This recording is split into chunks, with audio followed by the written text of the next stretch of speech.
क्या सिर्फ 2 डिग्री तापमान बढ़ने से पूरी दुनिया का मौसम बदल सकता है? सुनने में मजाक लगता है, लेकिन 1997 में यही हुआ था और 1877 में भी इसी वजह से भारत में भयानक अकाल पड़ा था। जी हां, साल 1877 भारत के खेत सूख चुके थे, नदियां सिकुड़ रही थी, आसमान से बारिश गायब थी और लाखों लोग सिर्फ एक सवाल पूछ रहे थे, आखिर भगवान हमसे नाराज क्यों है? लेकिन सच यह था कि इस तबाही के पीछे ना कोई युद्ध था, ना किसी का हाथ, बल्कि हजारों किलोमीटर दूर प्रशांत महासागर में उबलता हुआ पानी था। एक ऐसी रहस्यमयी ताकत जिसने भारत में भयानक अकाल पैदा किया और 50 लाख से ज्यादा लोगों की जान ले ली। और अब 148 साल बाद वही खतरा फिर लौटने की आहट दे रहा है। उसका नाम है एल नीनो।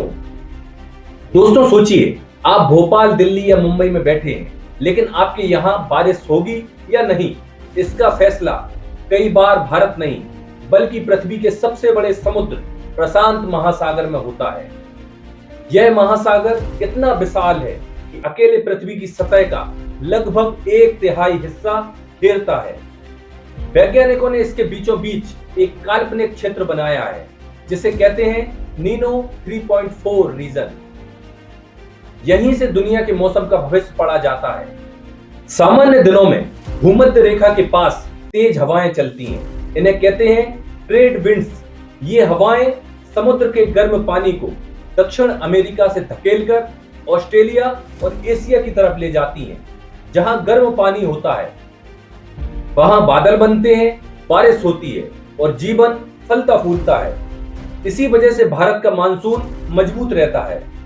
लेकिन कहानी यहीं बदलती है। दोस्तों, हर कुछ सालों में एक अजीब घटना होती है।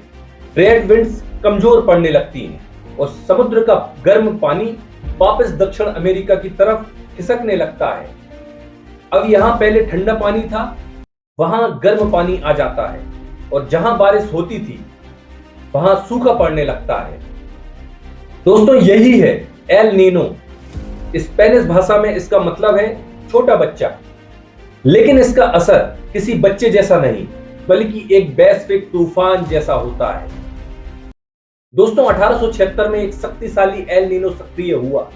भारत, चीन, ब्राजील और अफ्रीका के कई हिस्सों में बारिश लगभग गायब हो गई।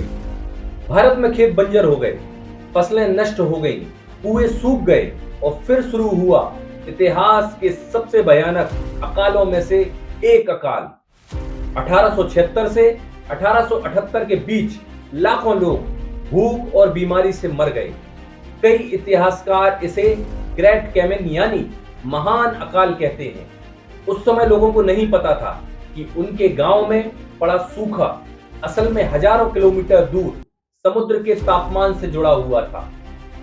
करीब 120 साल बाद 1997 में एक और सुपर एल नीनो आया।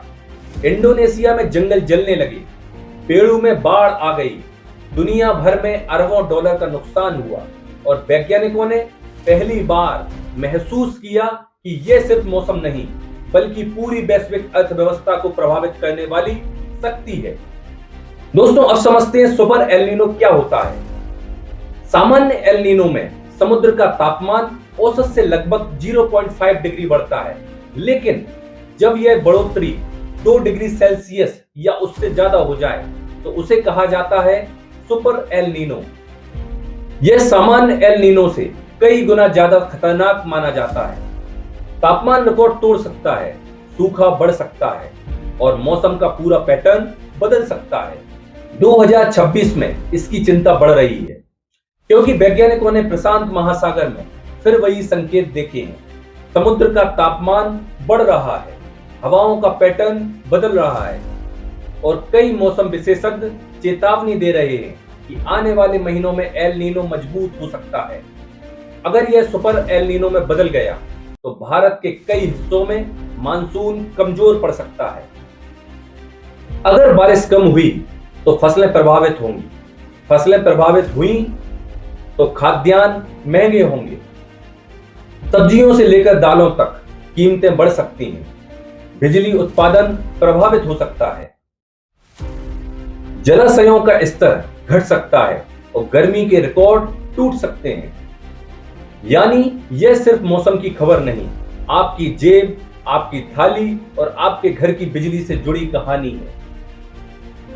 आज भी प्रशांत महासागर की गहराइयों में एक अदृश्य खेल चल रहा है। ना कोई धमाका, ना कोई चेतावनी सायरन, लेकिन उसके प्रभाव से करोड़ों लोगों की जिंदगी बदल सकती है।